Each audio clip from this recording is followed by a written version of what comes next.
dahil sa malamig ngayon, kailangan pumunta pa rin tayo dito sa mall para lalo tayong ginawin. Yan? No.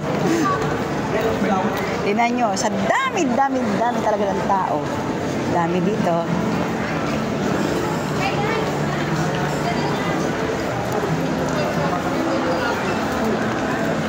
Dali lang ah.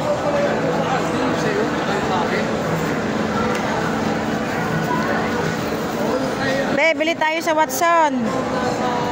Shout out sa kaibigan ko na mahilig mag-Watson. Ito oh. Oh. Bili tayong lipstick. Si Charm.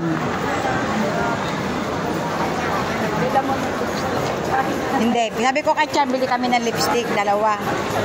Kasi naalala ko siya kasi mahilig siya mag-Watson eh.